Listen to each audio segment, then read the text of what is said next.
Conference call of Delta Corp Limited, hosted by Antique Stock Broking. As a reminder, all participant lines will be in the listen-only mode, and there will be an opportunity for you to ask questions after the presentation concludes.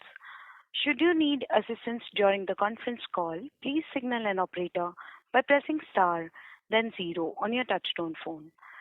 Please note that this conference is being recorded. I now hand the conference over to Mr. Kishan Mundra from Antique Stock Broking. Thank you, and over to you, sir. Yeah. Hi. Thank you, Michelle. Good evening, everyone. And on behalf of Antique Broking, I welcome you all to the post Q3FY24 earnings conference call of Delta Corp. And today the company is represented by Mr. Anil Malani, who's the CFO, Mr. Manoj Jain, who's the COO, and Mr. Pragnesh Shah, who's the VP Finance. So today's session would first be a brief on the results by the management, and would be followed by a question and answer round. And with that, I would now like to hand the call over to the management. Over to you, sir. Good day, everyone. Welcome to Delta Corp Limited's third quarter results investor call. I'd like to introduce you first to my team. I have Pragnesh Shah with me in Mumbai, Vice President Finance. Manoj Jain joining us from Goa. He is our Chief Operating Officer. And Anil Malani here. This actually is the first full complete quarter post the introduction of the new GST tariff and methodology introduced by the government. So I'm sure you guys have got several questions which needs to be answered. We'll be happy to provide all the answers with full clarity and to the best of our ability. The results have been declared, and most of you would be familiar with that. So without wasting any more time, we would like to take the questions from our investor fraternity. Thank you very much, sir. We will now begin the question and answer session. Anyone who wishes to ask questions may please press star and 1 on their touchtone phone. If you wish to withdraw yourself from the question queue, you may press star and 2. Participants are requested to use only handsets while asking a question. Ladies and gentlemen, we will wait for a moment while the question queue assembles.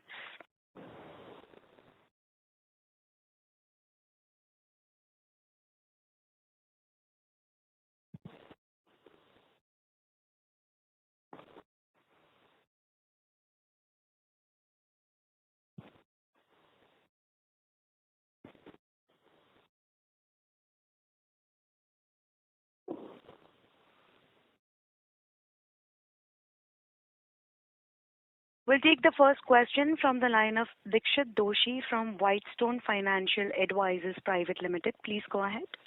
Yeah, thanks for the opportunity. So as you mentioned that, this is the first complete quarter after the new GST introduction.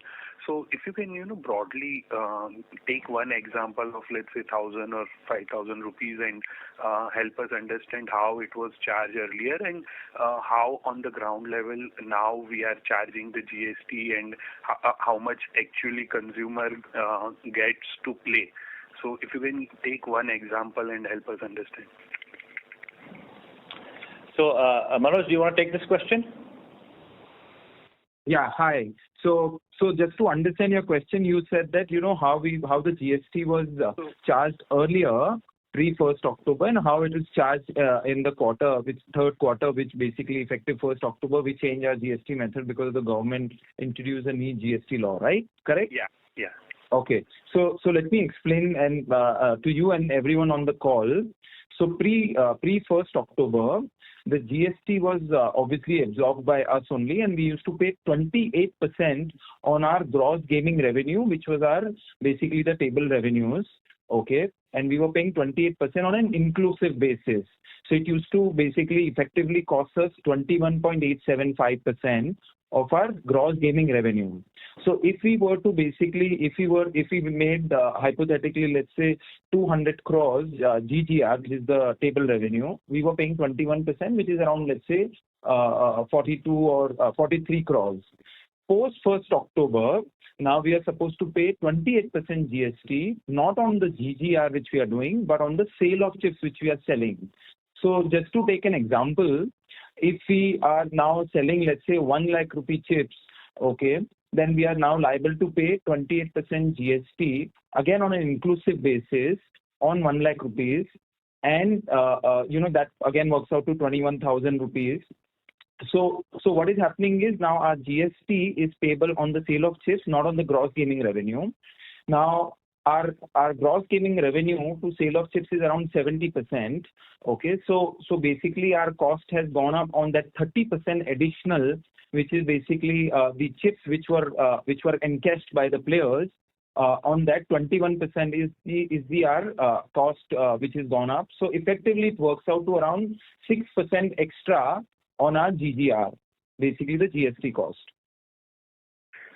So you said GGR is around 70% of the chips sold. Yeah, GGR is the 70% of our chips sold right now.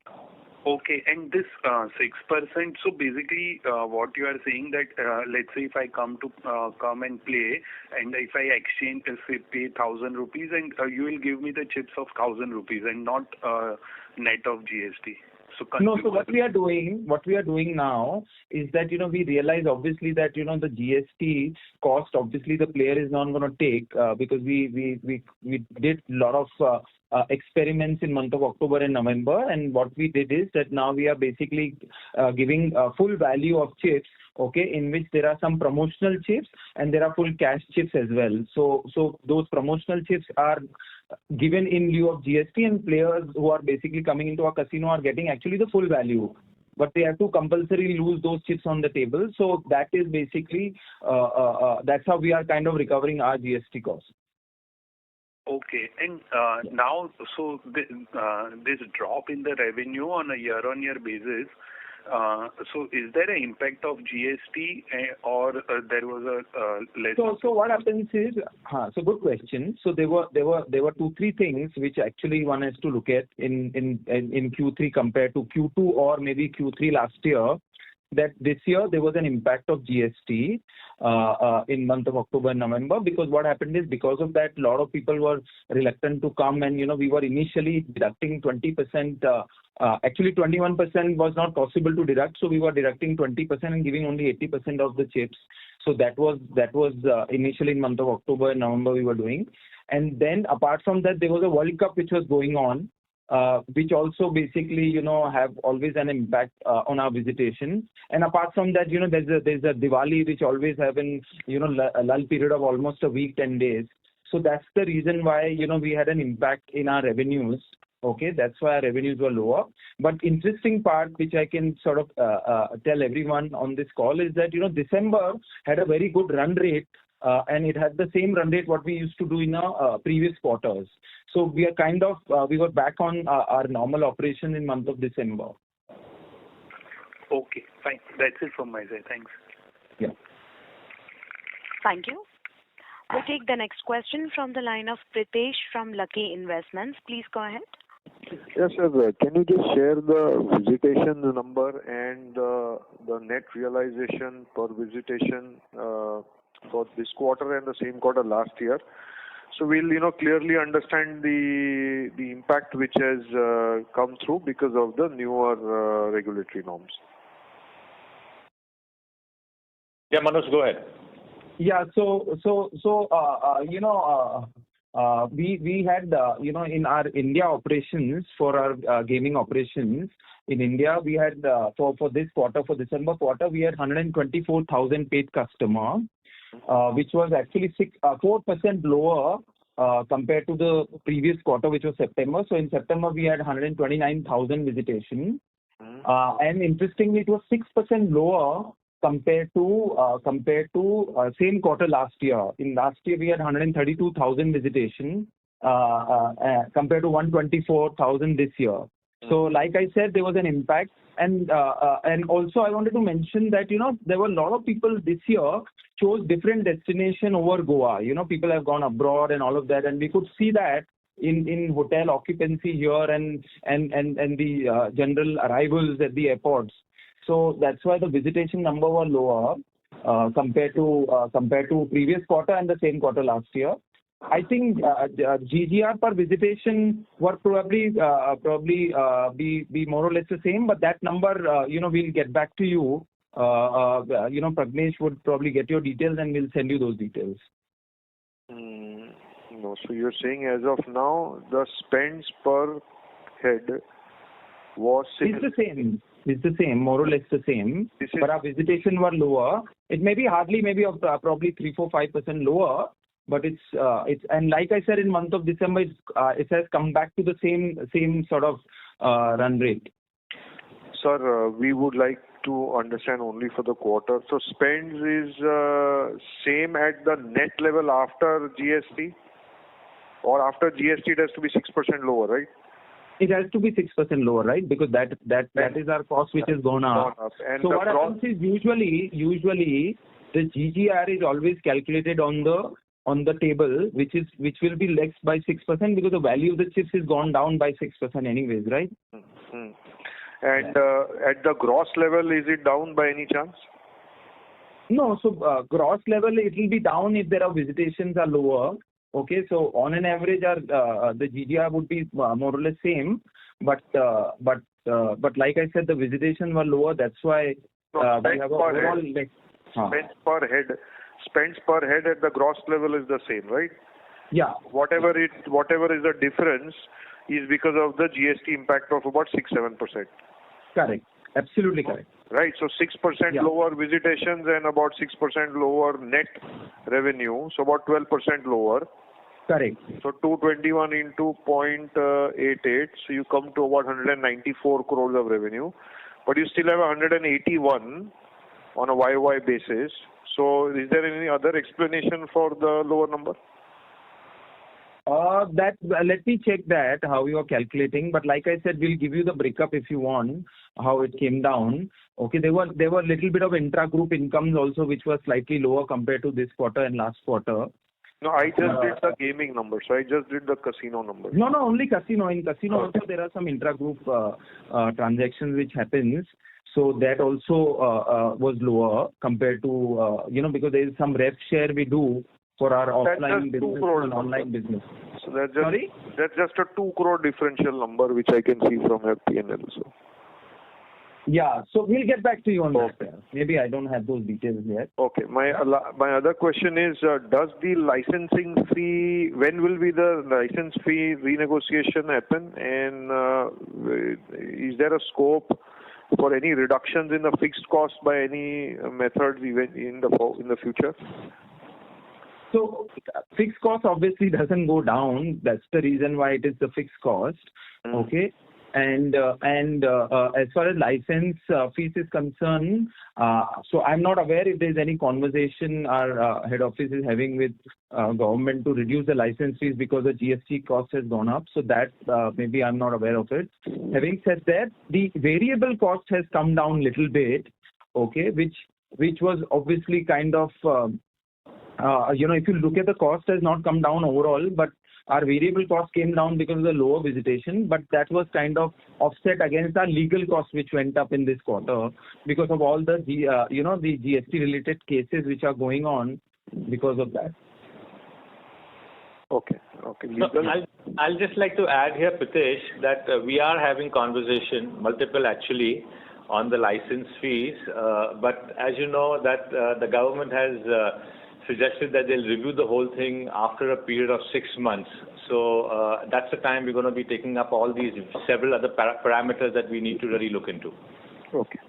Thank you very much and all the best to you, sir. Thank you. Thank you. We'll take the next question from the line of Anushri from Alpha Invesco. Please go ahead. Hello. Yeah, hi. Hi, sir. So I have a few questions around our capex plans. So how much of the total capex of the new ship is pending? Okay. So the total outlay is roughly between 280 to 290 crores. About 175 crores has already been invested, and the balance remainder will be deployed over a few months of this year. The project is on schedule and it's being built and it's taking up a good shape. Okay. And by when do you expect it to be done, the ship to come online? So it should be in the river third quarter of this year, and hopefully we should either manage to get some revenue from that ship in the third quarter or definitely in the fourth quarter. Okay. And another question being on the land that was purchased for the integrated resort project, in which we have invested close to around 130 crores. So what's the plan for that land now? So you're right, about 125, 130 crores has been invested for the land. Another 45, 50 crores has been invested for various licensing and regulatory clearances that was required. So for now, the project has been divided into three phases. The first phase probably would be the theme park, which we are addressing. There is a proposal to look at that, and whilst the overall project was slightly kept on hold to wait for the outcome of the GST, which has now come. So we are in the process of deciding to go ahead with phase one, and subsequently phase two, which would be a part hotel and retail, and the third phase would be all of the rest. So that's the update on the integrated resort that we had planned. Okay. So the land-based casino is still under consideration for the project or not? Not really.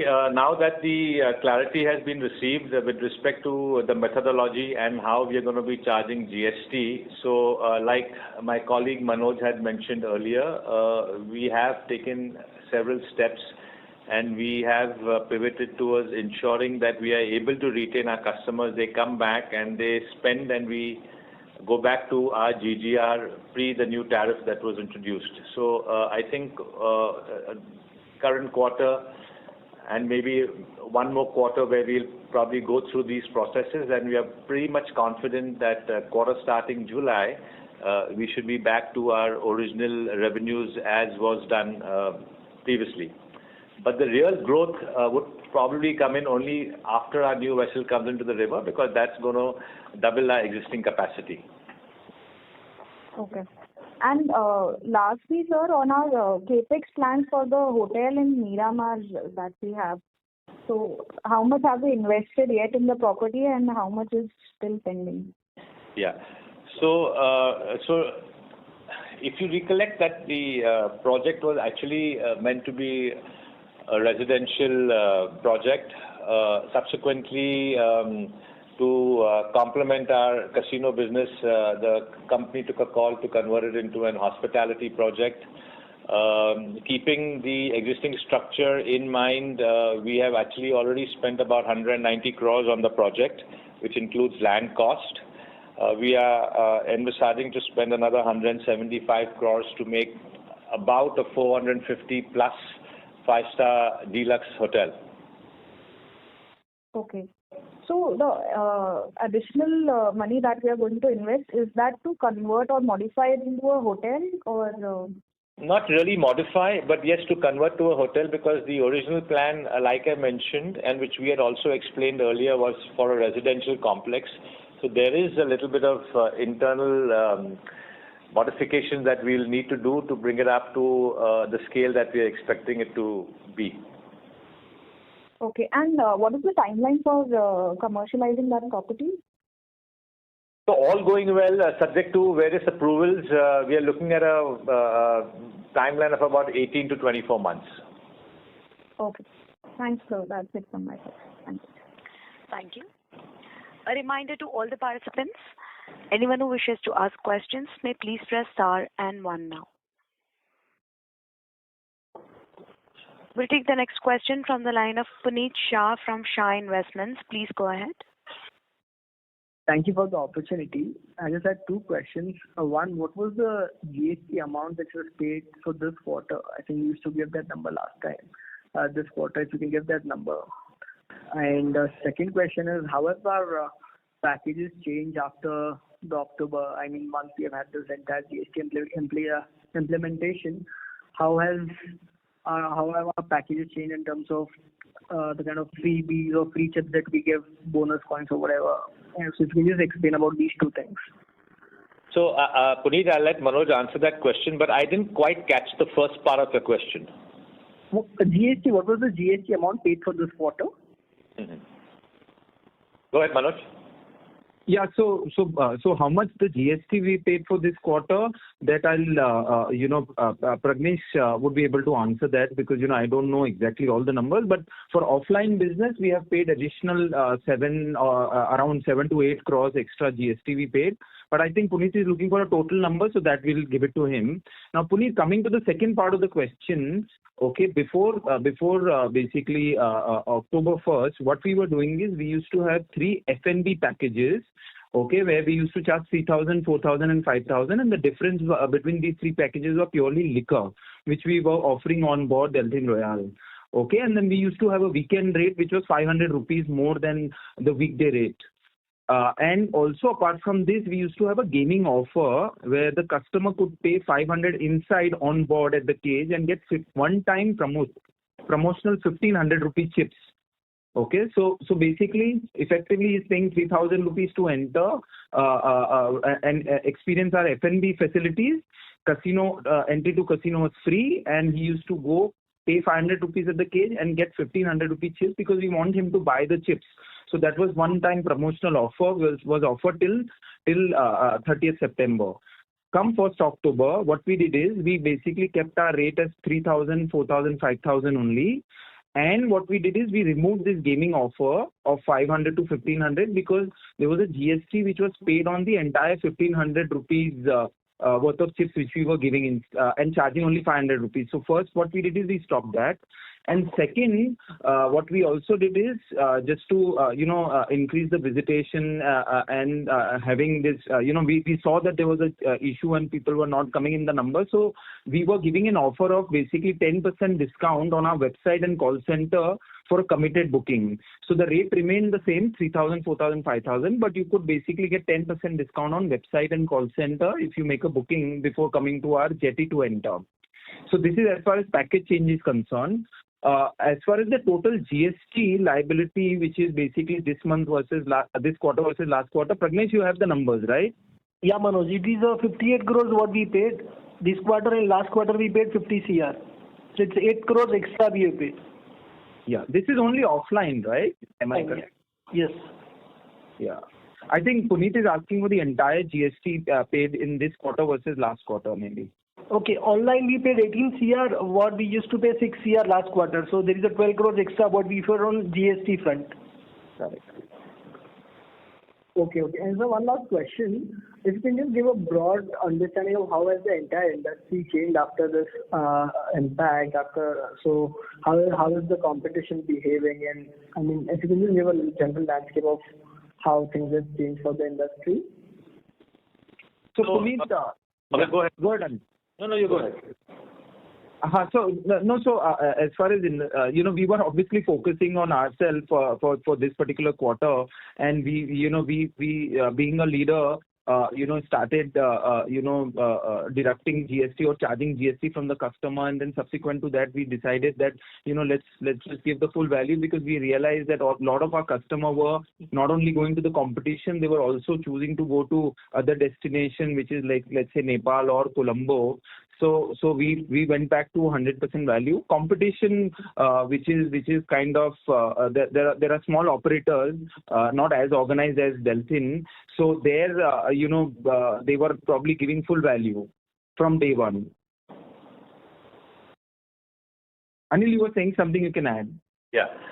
On the online space, prior to the new tariff that got introduced, as you all know, that we were planning to do an IPO. So during that particular phase, there were several plans that we had chalked out to ramp up the business. But once this came in, so besides the IPO plans, all our marketing initiatives also we put on hold, and a conscious decision was taken to make sure that we on the online space is profitable. We should not be burning any money. The focus went back to poker, which has always been our mainstay, and all the other initiatives like multi-gaming platform, Rummy, and various other games were put on hold.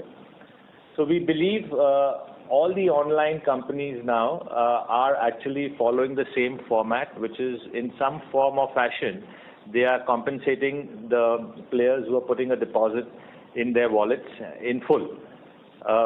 This, we believe, is not a sustainable model because the difference hits your bottom line straight away.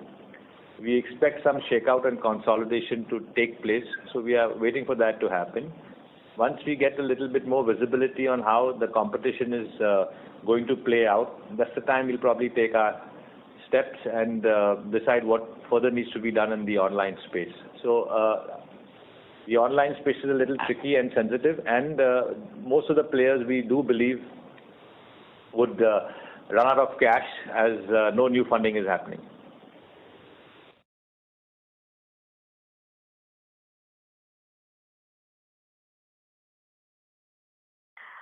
So the participant has left the queue. We'll move on to the next question, which is from the line of Bhavesh Patel from Patel Investments. Please go ahead. Thank you for the opportunity, and again, well done in the difficult situation. I have two questions, and one is around the cases which are ongoing.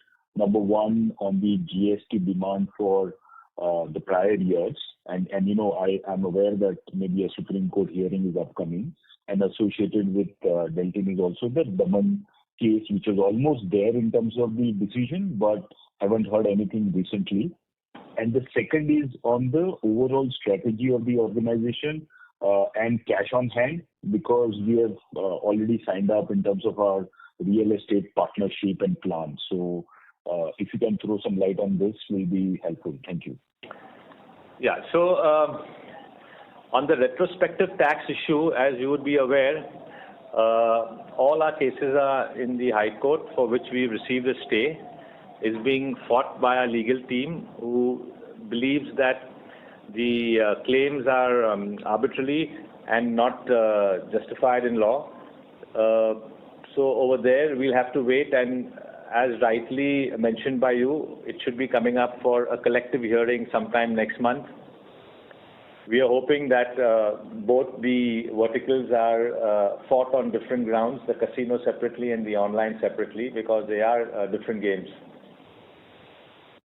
On the prospective tax collection, I think that clarity has come in, so we are abiding and following the guidelines laid down by the department. Our current projects, two of them which is on stream, the new boat and the new hotel, these have been taken care and will continue to be taken care with our current cash flows. We may have had a small blip in the quarter that went by, but otherwise the company quarter on quarter is throwing out cash, and it will continue, and that will take care of our current two investments which are ongoing. We have close to, post our investment of 100 crores in Peninsula Land, about 500 crores still sitting on our balance sheet, for which we have treasury income coming in. So there's substantial comfort in the cash flows and our reserves. Okay, thank you. Just a clarification on the Daman casino case. Yes. So actually, yesterday or day before yesterday, it was scheduled to come up. It was listed on the board. Unfortunately, it didn't come up. Now we are seeking for a date, and informally we've been advised that some date next month we probably would be given. Okay, thank you and best wishes. Thank you. Thank you. We'll take the next question from the line of Agastya Shah from Shah Research Services. Please go ahead. Hi, thank you for the opportunity. You gave the number for footfalls for the quarter. Can you also give it for the month of December and December of last year as well? Manoj? Yeah, just 1 second. Yeah. So for December last year we had 50,278 visitations. Okay. Versus this year we had 46,329 visitations, which is almost around 8% lower compared to the December last year. Okay. And can you also provide me the average gross gaming revenue of December, like both this month and last year as well? Agastya, that we will have to share with you, okay? Because I don't have that number often right now. The gross gaming revenue, because what happens is now we have changed our methodology and remove the GST from our GGRs. So that we'll have to work out. Pratmesh will send it to you. Yeah. Okay. And also, I believe we had some offers running in December, but still we see a 8% lower footfall in December. So yeah. And like over the whole quarter only, we are seeing this, or like October was good, but then October, November, December is the lowest amount of footfall. Yeah. So sorry, Agastya. So what happens is I'll give you the numbers also. Like I said, we have a 8% lower visitation. That is mainly because last year December, was still, maybe because of the COVID and the revenge tourism, people were still traveling and coming to Goa. But this year we had seen quite a bit of drop in people coming into Goa. I mean the reflection is that for 26, 27, 28 December the flight from Bombay was as cheap as 4,000, 5,000 rupees, which usually go to basically 15,000, 18,000 rupees. So the visitation overall in Goa was lower compared to last year. In fact, if you could ask the taxi driver, they were all saying the reason that because of the GST implemented to the casinos, people are coming lesser in number in Goa. I mean, I don't know that was one of the reason or not, but yeah, I mean the overall visitation in Goa was lesser. But like I said, the interesting thing is that in month of December we went back to our original run rates. Okay, so maybe our visitations were lower, but our gross gaming revenues were more or less similar to what we otherwise do in a month. Manoj, is it possible for you to give us a trend over the last January?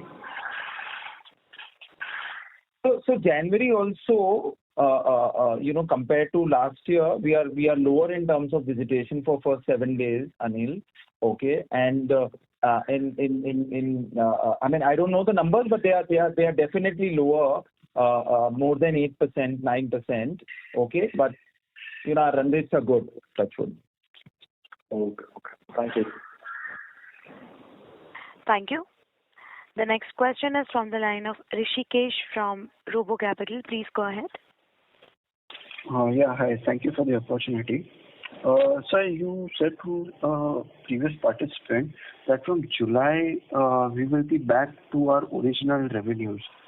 So can you explain how exactly that would be achieved, and what would be the sustainable EBITDA margins then?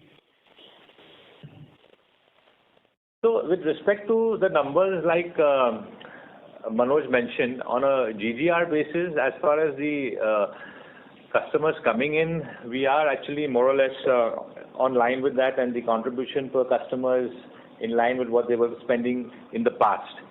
Now, this tourism issue with respect to less footfall, so whilst I believe that Goa will continue to occupy a preferred destination for all Indians, this drop in footfall we are addressing, and hopefully over the next few months it should be sorted out.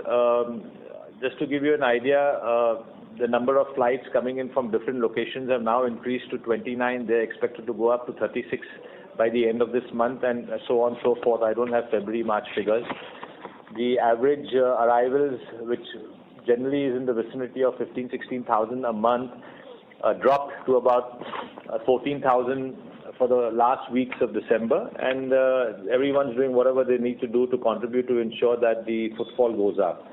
So our thinking is stemming from the fact that once the footfall comes back to its original numbers, which was there pre-GST, then we have enough ammunition with us, and the marketing team on ground along with the operations team have got plans to make sure that the revenues probably will go up to the levels that we were seeing before. there is a GST impact as well as the promotional chips impact. So it's going to be our endeavor to ensure that the revenue increases, and whilst we are running nearly at full capacity, there is also a plan to slightly change the demographics of the players that come in to ensure that their contribution towards GGR is maintained at a higher level. Okay, and also if you could comment on your EBITDA margin sustainability, what would be the sustainable EBITDA margin that is then? Manoj, do you want to get to that? Yeah, so I think we'll be able to maintain 35-36% EBITDA margin. See, we were at 41% EBITDA margin, okay, and we see that additional 6-7% hit because of the GST, okay, and like we said that most of our costs are fixed costs. So at a steady level with the current capacity, I think we'll be able to go back to the original EBITDA margins, less by around 5-6%. We will try to compensate by generating more revenues, because if we get more revenues, we'll be able to obviously, add to straightaway EBITDA, because like I said, it's a fixed cost business. Having said that, I think like Anil mentioned, the next level of growth will come from the new ship, okay, which will come soon in the operations. So the margins will have an impact on only GST. There is nothing else, because our costs are predominantly fixed. Okay. Also, one more question. With regard to the GST demand, can you comment on the possibility of government ordering any freeze on accounts or any adverse actions that they can take? Really unable to comment on that, Rishikesh. The matter is sub judice. Whatever the outcome, we'll have to wait and watch. No issues. No issues. Thank you very much, sir. Thank you. The next question is from the line of Rehan Fofalia from Sycomoro. Please go ahead. Hi, am I audible? Yes, sir. Please proceed. First of all, thank you for the transparency on the changes in the business and the numbers provided. That really helps in understanding the way forward. What I wanted to understand was the plan with Peninsula Land. What kind of geographies are you targeting, and what projects would you be looking at? And if you could also provide some kind of timeline. Yeah. So, real estate sector currently seems to be in an upswing cycle. Peninsula have actually been the pioneers and among the first companies to introduce luxury living in residential spaces. We do believe that they went through some issues, but have now managed to come out strong and have cleaned up and have a robust balance sheet. As Delta is concerned, we've been in the real estate play much earlier, and we've executed projects and exited profitably. So we felt that there is definitely synergies which lie between the two companies. One which has got execution skills, the other one being us, where we've got some reserve funds with us to deploy into quick projects. And I say quick projects, probably redevelopment projects, small projects which can add value, long-dated projects. We are, and this can be considered as a slight diversification program from our side. We are completely sure how this is going to play out.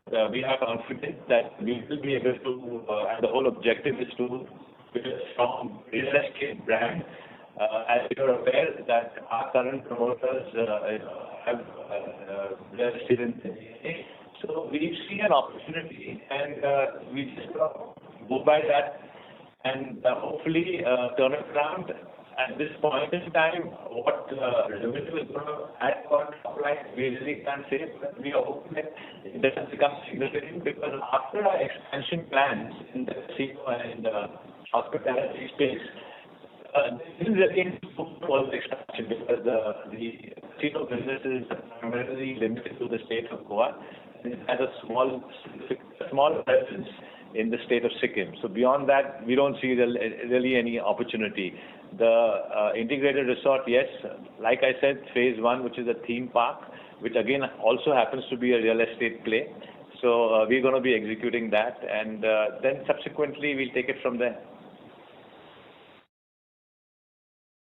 Okay, that helps. Could you help me with what you mean by quick projects? If you can just give me an example of something that has been done in the past or by any other builder.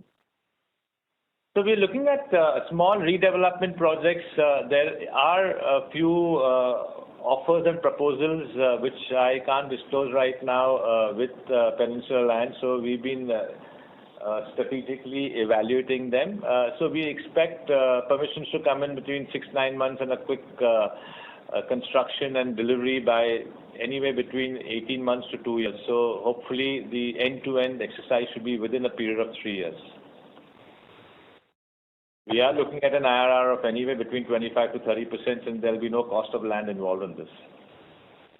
Okay. And what kind of geographies are you looking at? So primarily it's going to be the island city of Bombay. I think we're looking at South and Central Bombay. There are a few proposals in Goa also, where we have our strengths. So to start with, it will be between the two cities. Okay. Thank you so much. That helps. Thank you. The next question is from the line of Bhavesh Patel from Patel Investments. Please go ahead. Hi. Thanks for the opportunity. The next question is, have we seen any uptick in our Nepal casino, considering that India GST has gone up, and any other plans now that, if you are finding that challenging in India, then maybe even Sri Lanka, we had put it on hold? Manoj, you take that? So as far as Nepal casino is concerned, it's doing well. It's okay, but we can't look at any other jurisdiction now because the FDI rules and ODI rules doesn't permit us to invest any casino outside the country. So I mean, those opportunities are not there anymore for us. Oh, okay. So, but existing can continue is what I'm hearing. Yes. Okay. And then there were some plans to monetize land. I don't remember correctly, but whether it's Sri Lanka or even South Africa, whether we have made any progress on that and our another Advani hotel stake. Bhavesh, as far as the Lanka land is concerned, we already sold that land. So we already encashed that value. And as far as Advani Pleasure investment is concerned, there is no real requirement right now. So it's there in our books. We can monetize it any time. I'm sure when the right opportune time arises, we'll take that call. That investment is of about 125 crores. Okay, thank you. Thank you. Participants who wishes to ask questions may please press star and 1 on their touchtone phone now. We'll take the next question from the line of Karan Mehta, an individual investor. Please go ahead. Thank you, sir, for the opportunity. I just have a few questions related to our real estate business. So firstly, why have we adapted the dual investment strategy in this business by investing in Peninsula Land Limited as well as investing in the JV? So that's a very simple transaction. Actually, we bought in a small stake in Peninsula Land Limited, and subsequently we will form a JV for which we will have majority stake. Peninsula will put in their contribution. We'll put in our contribution. We felt that the structure works best for both companies. So that's a decision and thinking behind this whole investment. Okay. And is this the only vehicle through which we are entering this business, or are we planning to collaborate with other experienced industry players as well? So as far as our foray into real estate is concerned, this JV will be the vehicle. See, the other established and reputed brands are very large, and they don't really need funds from us, and they've got their own projects online.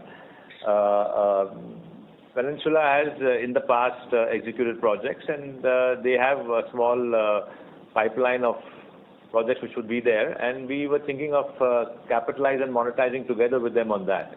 That's the whole purpose, and we do definitely distinctly see value in this. Okay. And sir, regarding our capital allocation strategy in this business, so how will it be for the next 3 years, and what will be the peak investment in this business? So the peak investment would depend upon the opportunity that arises. Right now, we don't really need any debt. We've got enough cash in our balance sheet. Current business is throwing up cash. It's taking care of all our investments. So if there is a safe opportunity that does arise and the IR is lucrative and mouth-watering, we'll definitely plunge into it.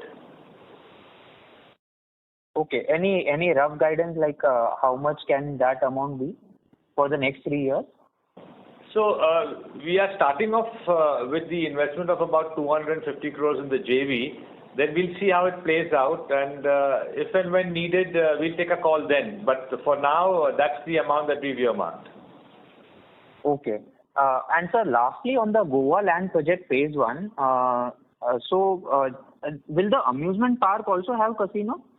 No, that's going to be a water theme park. That's not going to have a casino. Okay. Okay, sir. That's it from my side. Thank you, sir, for all the clarifications. Yeah. Thank you. The next question is from the line of Dhaval Dama, an individual investor. Please go ahead. Yeah, hello, sir. My first question is regarding the ship.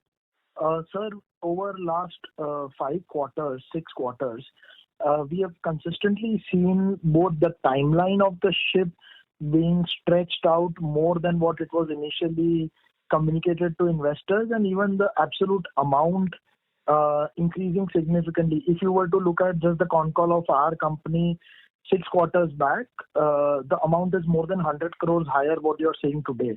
Can you please clarify how has this amount increased by so much? Okay.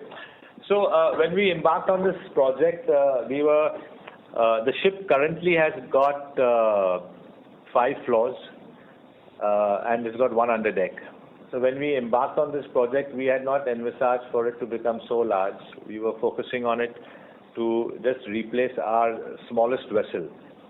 Subsequently, when this clarity on GST came out and the proposal was to tax on sale of chips, we decided to slightly tweak the ship in terms of facilities available on it. We've added some more retail space. We've added some more space for retail players. We're going to have shops in that. We're going to have a salon in that. There's a food court which has been planned. So a lot of features have been added to that. This resulted in a slight delay. And as far as cost goes, yes, I don't think it's gone up too much. I don't recollect on the last call what was the amount mentioned. But based on the new budget that has been prepared and accepted by the board, we seem to be on track for that. Right. The ship will also have the largest space available for any outdoor event that can take place in Goa.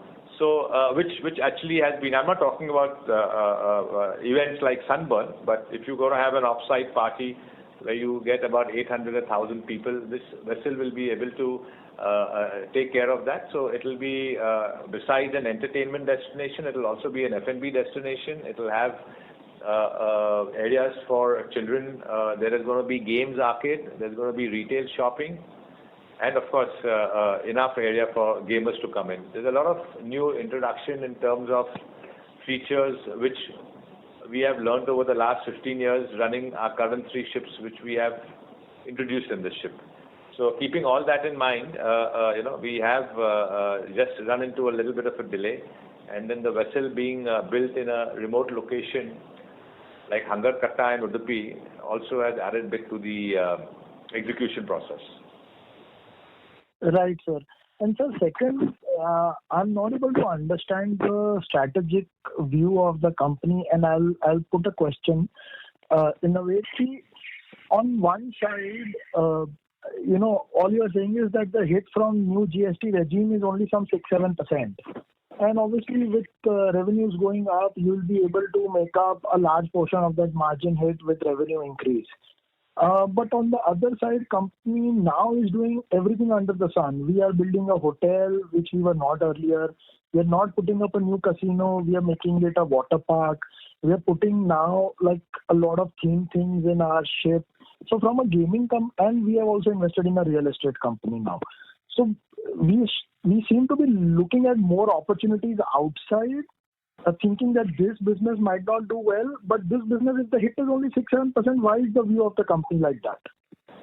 No, so let me, in case you got the wrong inference, as far as our casino business goes, it's extremely robust and extremely resilient.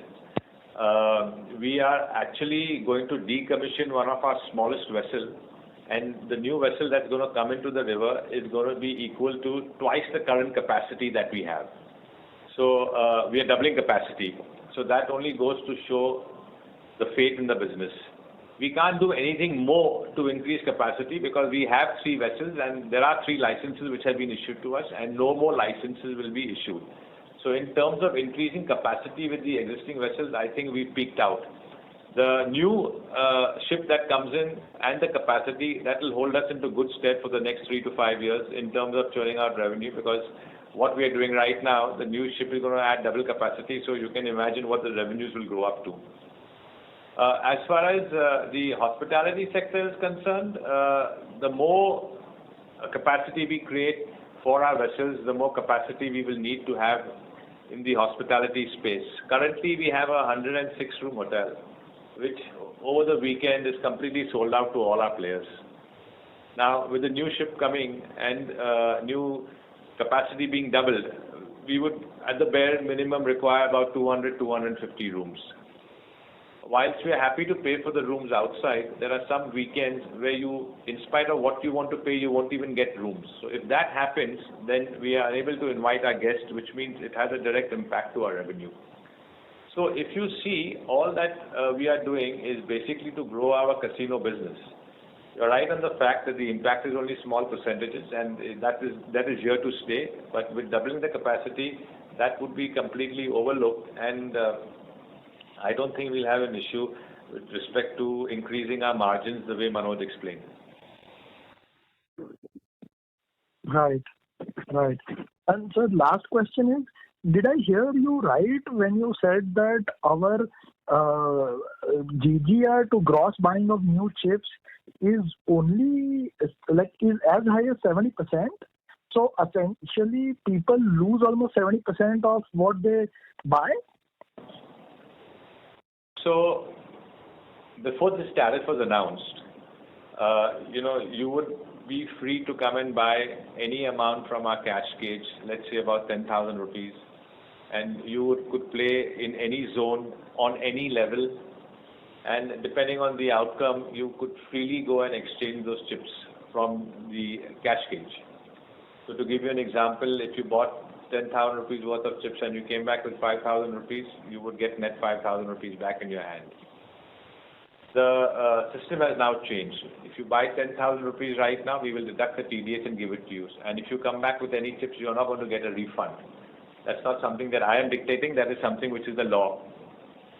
So what has happened, where people would buy amounts and probably at the end of the day go back and change, have decided now to control their purchase. So they buy in a smaller lot, and as and when they spend that, and if they need to buy more, they buy more. So therefore, the whole percentage to our drop has gone as high as 70%, and it's just simple logical that you won't do that. And the same fundamental applies to our online business, where people are now controlling the deposits that they make, because you have to straight away pay 28% on the deposit. So that's where the irony lies. Thank you so much, sir, and best of luck. Thank you. Ladies and gentlemen, we will take that as the last question for today. I would now like to hand the conference over to the management for their closing comments. Over to you, sir. Yeah. So to sum up and provide some more clarity on our businesses, as far as our casino business is concerned, I think we have demonstrating, and we are pretty much confident that the but after maybe next quarter or maybe 2 quarters, we would be back to where we were performing.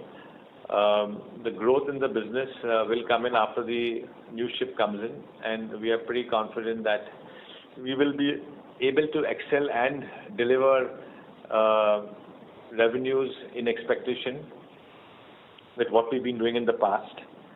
The online business currently is a wait and watch. We are definitely expecting some shakeout to take place, and we are hoping to reap some benefits out of that. The current ongoing projects are well taken care of, and they are only going to add to our revenue. The new ship and the new hotel, which is going to complement our gaming business, that's going to further have substantial cost savings, and that is going to directly translate into profits into our P&L account. The integrated resort project, which was currently and temporarily put on hold, we are looking at breaking it up into phases, and we are looking at starting the water theme park, which is a portion of our entire outlay. So the total project that we had envisaged in terms of hotels, retail, convention center, multiplex and a theme park remains intact, but we start with the theme park. And with respect to our overall financial health, I think we are in a comfortable position, and we have healthy reserves in our balance sheet, and we don't foresee any hurdle coming our way. The investment that we made into real estate is a well thought of investment, and we are pretty confident, given the fact that we've had experience in this, that we will be able to add great value of our investment in Peninsula Land. So with that, I'd like to conclude our summary of our business and for the next couple of years, the way we see it. Thank you very much, sir. Ladies and gentlemen, on behalf of Antique Stock Broking, that concludes this conference. We thank you for joining us, and you may now disconnect your lines. Thank you.